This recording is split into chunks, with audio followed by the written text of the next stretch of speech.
Do I recommend an Akai MPC Studio Black in 2021?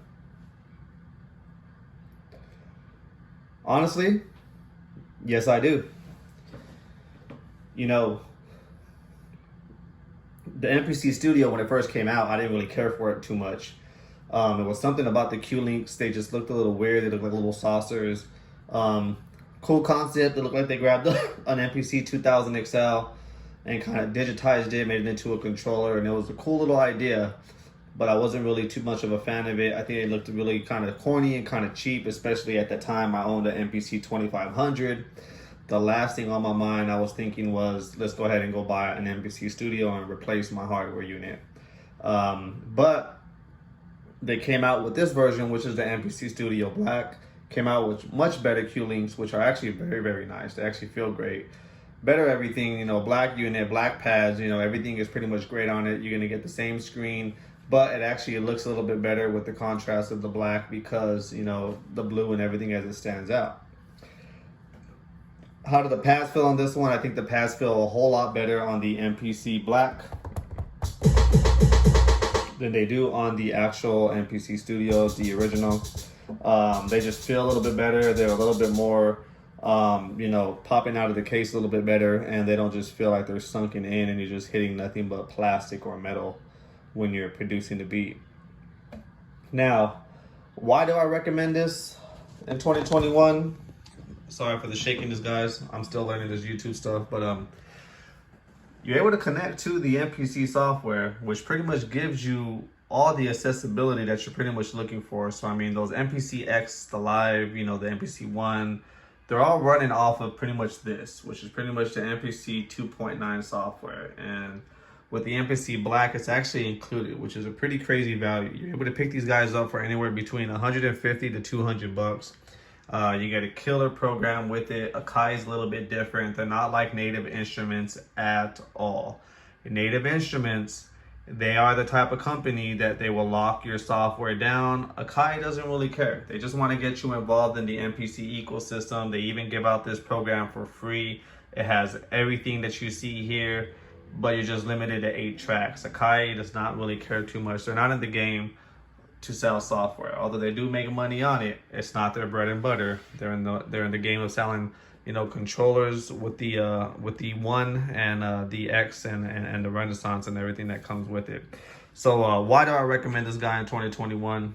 It works. Pads are awesome. You got the MPC over here. Pretty much everything works accordingly as you need to be. You can sample inside this guy. As you look above, I have an EMU system here, which is a command station.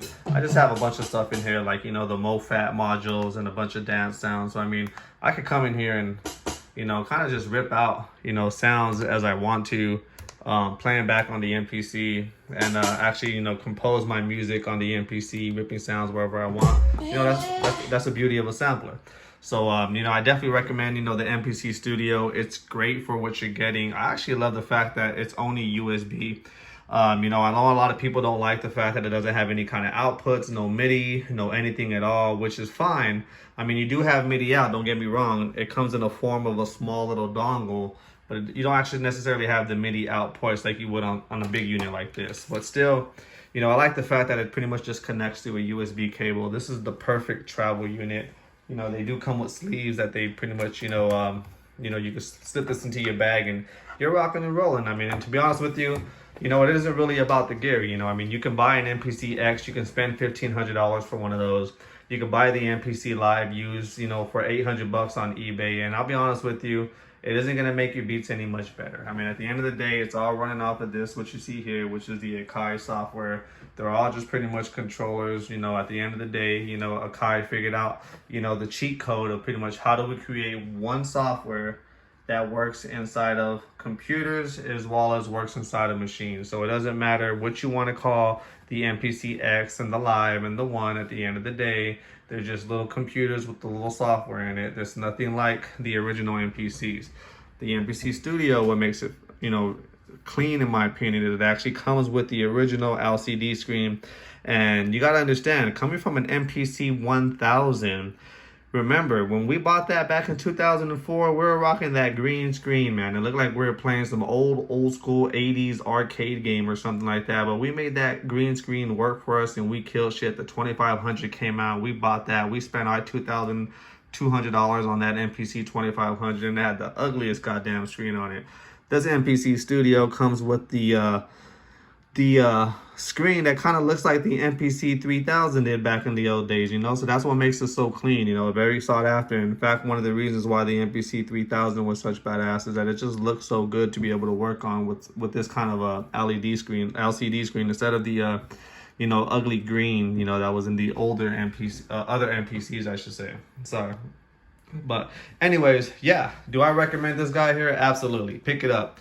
Go on eBay right now. You're finding these guys for 150 bucks, 200 bucks. You can do everything you can. Anything you can do inside of an MPC X and you're spending all that money for, you can do inside of this MPC Studio. Anything that you can do inside of the 2000 XLs, you know, the MPC 60s and all that stuff. Don't fall onto the hype. I mean, you can do it all here. Akai knows what the hell they're doing. And what's beautiful about the studio is that you can literally just sit here and make a whole entire beat right here in this screen. You have everything that you pretty much want accessible to you. And you don't really even need the software. So 9 times out of 10, guys, when I'm pretty much working, you know, inside of my studio, I don't even have the MPC software up half of the time.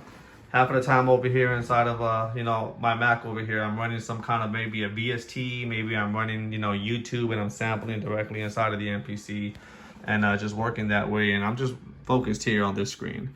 And I'm doing everything from adding tracks to new programs to, you know, even going to my browser and finding my expansions and pretty much, you know, my samples. So do I recommend, you know, the MPC Studio in 2021? Absolutely. The pros, I would say, streamlined, very thin. I love the black. I love the black pads, especially with the blue LCD screen. Everything is very clean. It looks very minimal. They threw pretty much the MPC 3000 style knob on it, but they gave it some little grooves, so you pretty much have some, you know, grip while you're spinning around and chopping up your samples. You still have your original keypad down here. That's one thing that I do love about it.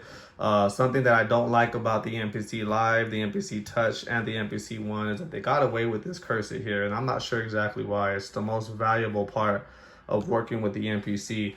You know, the reason why your controls are where they are is because it just brings you to the point where you're able to work. Do you notice where, you know, my fingers lay? You know, I'm able to go left, right, and bounce around my menu over here. And I know it's touchscreen now, but trust me, sometimes you don't want to be touching on screen. You're kind of just trying to flip through your menus. You have data knobs here for 1 and 2. So you notice how everything kind of just where I need it to be, as well as spinning my knobs. So I'm able to control my whole entire MPC with my, you know, right hand while I'm banging away. And that is something that gets lost inside of these new MPCs, and that's something that really needs to be considered. I mean, there's a reason, guys, why these old school professional producers are still rocking the MPC 60s and the MPC 3000 and the 2000 XL and even the 2500s and etc.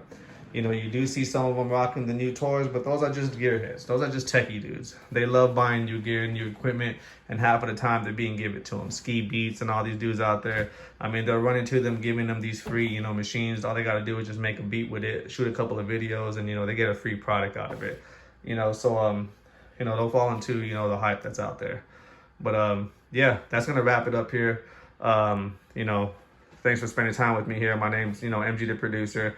New to YouTube, you know, so just stay tuned. You know, I'm trying to get more familiar with this, but I just wanted to shoot a quick video on the MPC Studio because, you know, it is actually out of the door. I did actually, you know, just purchase an MPC Renaissance. It is on the way over here.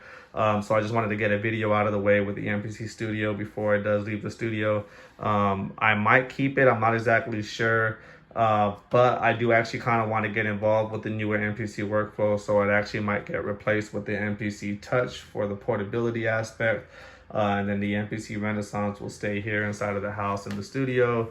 And there in the meantime, you know, we'll be counting our days and counting our pennies until we can get ourselves that MPC X, you know. But besides that, thank you guys for tuning in. You guys have yourself a wonderful day. Peace out.